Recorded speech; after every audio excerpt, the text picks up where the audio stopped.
And so I think just being honest, being straightforward, continuing to tell the truth is very important.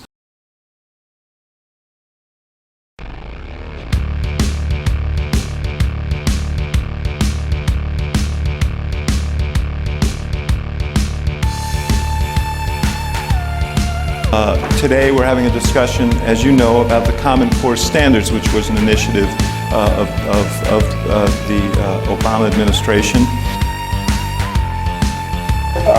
Today we're having a discussion, as you know, about the Common Core Standards, which was an initiative of the Obama administration. When I was involved in convincing governors and others around this country to adopt these standards, it was not Obama likes them. Do you think that would have gone well with the Republican crowd?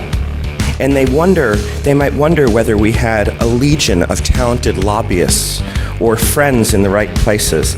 As you know, about the Common Core Standards, which was an initiative of the Obama administration.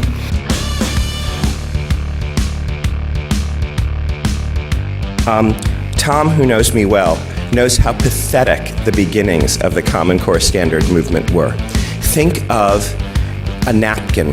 Think of a few people in a room with an idea. One is the Common Core is just a bunch of words on paper. David Coleman, who is kind of the motivating architect behind this, sat me down for a couple hours when the first draft was released, and I think they're perfectly reasonable standards. I've never been a standards aficionado. I think a lot of people say the Common Core is great, who actually have no idea how do you distinguish good from bad standards. I don't know how you distinguish great from bad standards.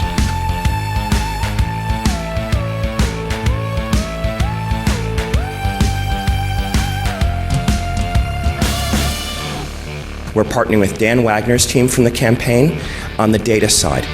For that, we're partnering with another side of the campaign, of the Obama campaign that is, with Jeremy on mobilizing, the field mobilization, right? So there's data and there's field mobilization. But we're also talking about communications. We're talking about advocacy and policy. The Obama administration.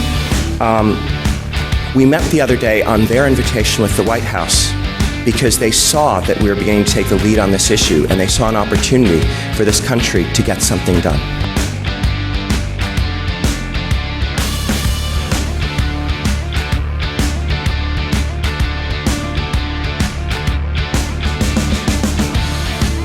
I think it's important for us to tell the truth. We deal with, you guys know this better than me, devastating gun violence in this city, in this state, in this country. I'm going to keep talking about common sense gun control. Tea Party doesn't like it. We get pushback on that.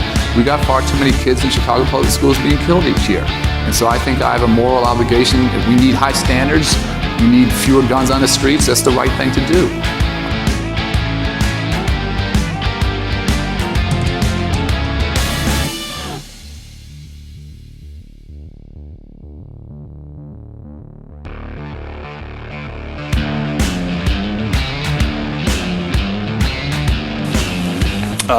But we have agreement to the extent that it's a fuzzy definition that the minimally college-ready student is a student who's passed Algebra 2. The set of Tea Party folks who think that raising standards is somehow a bad thing or we shouldn't be encouraging that. I just come at this as a parent. Do we want more for our children or do we want less?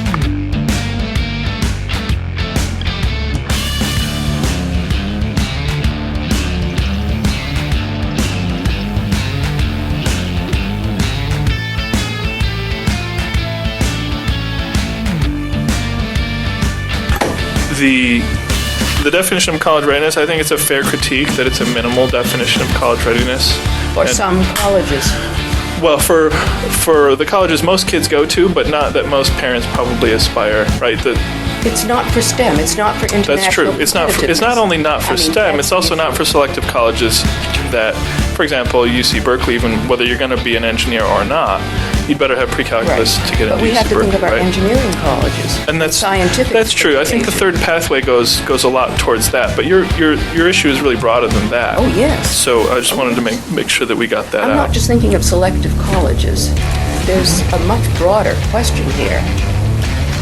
That's right. It's both, I think, in the sense of being clear about what this college readiness does and doesn't get you, and that's the big subject.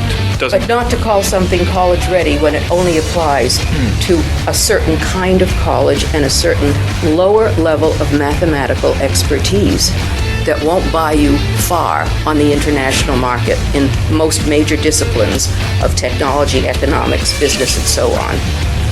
Okay, thank you. And so I think just being honest, being straightforward, continuing to tell the truth is very important. The only problem with those two forms of writing is as you grow up in this world, you realize people really don't give a shit about what you feel or what you think.